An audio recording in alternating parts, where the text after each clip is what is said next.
Bonjour à toutes et à tous, tout de suite, votre journal.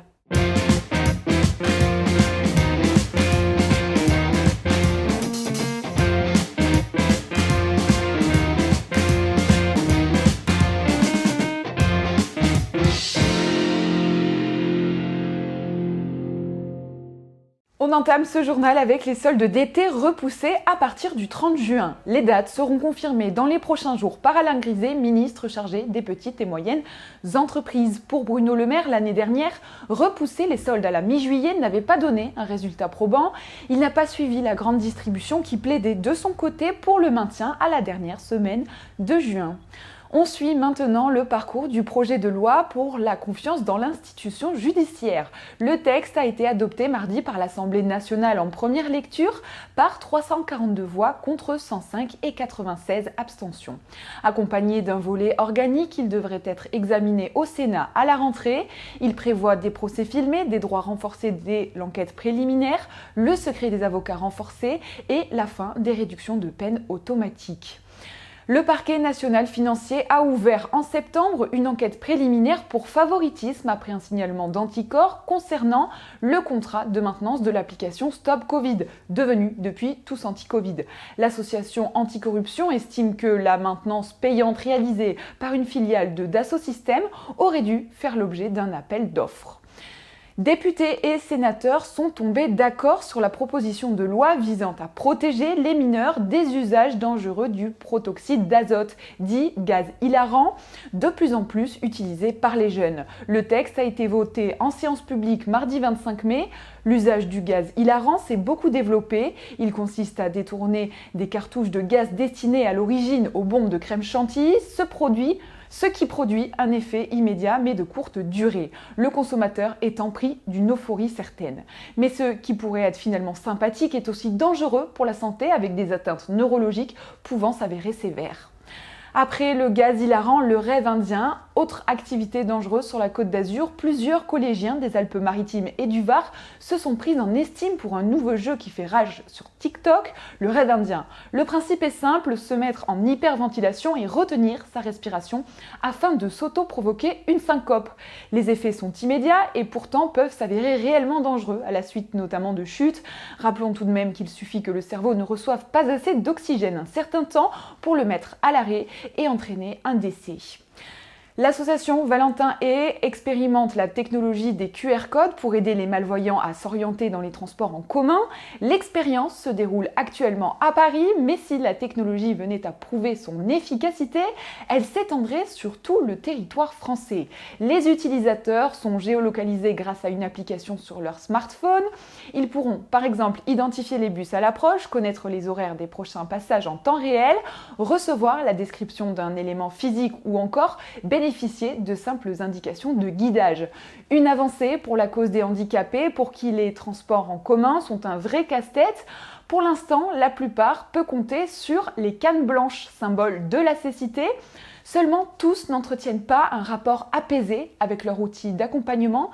C'est le reportage de la rédaction. Oui, dans la rue, ça a quand même changé les choses, parce que moi, je vis dans un monde de silhouettes.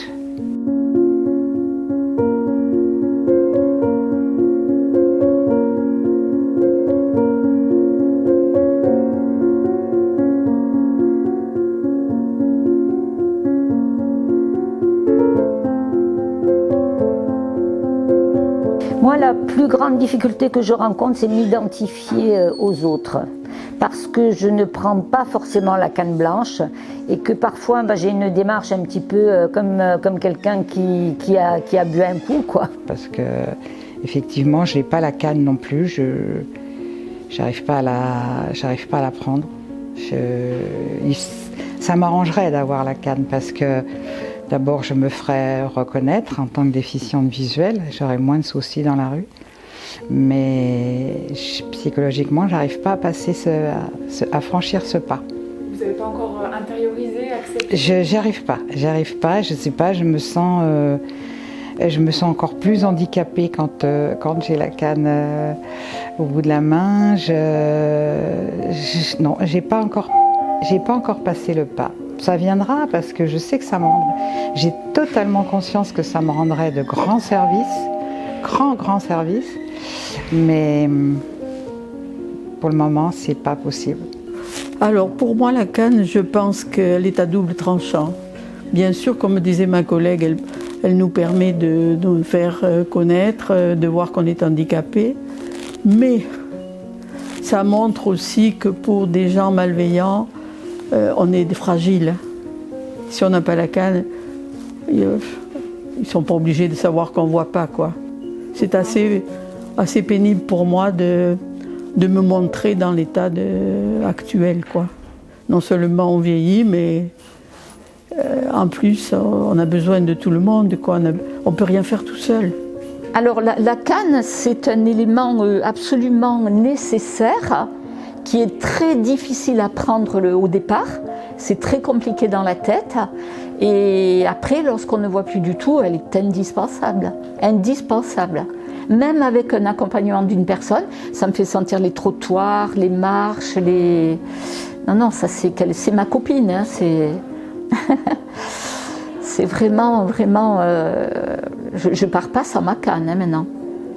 Voilà, elle est très importante. Elle est difficile à accepter, hein, parce que c'est pas évident de se montrer avec une canne, de montrer qu'on a un handicap, c'est très compliqué. Mais je crois qu'à partir du moment où vous ne voyez plus du tout, il n'y a pas de souci. La canne, elle est là, elle est importante, il faut la prendre. C'est vraiment une aide.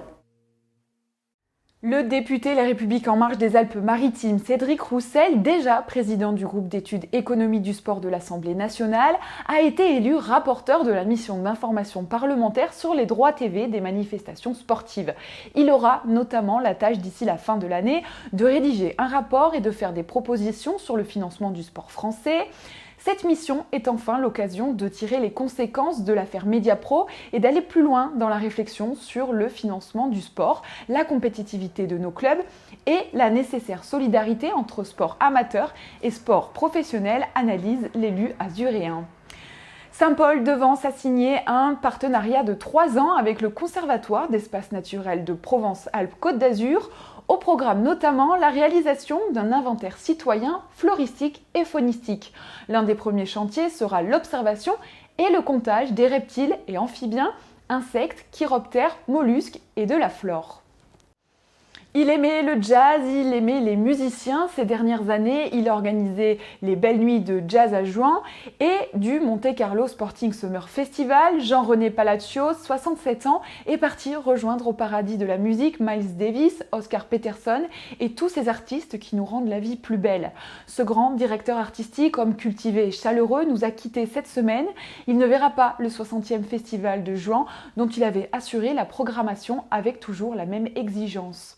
60e festival Jazz à Juin, justement, un contrebassiste à la place d'un bassiste. Pour remplacer Marcus Miller le 9 juillet en ouverture de Jazz à Juin, les organisateurs ont appelé le trio du bassiste Avishai Cohen. Marcus Miller, qui était programmé, a en effet annulé en raison de la pandémie. Cette première soirée sera aussi l'occasion pour le saxophoniste américain Maceo Parker de rendre hommage au génial Ray Charles. C'est ainsi que se termine votre journal. Je vous souhaite une bonne journée et je vous dis à la semaine prochaine.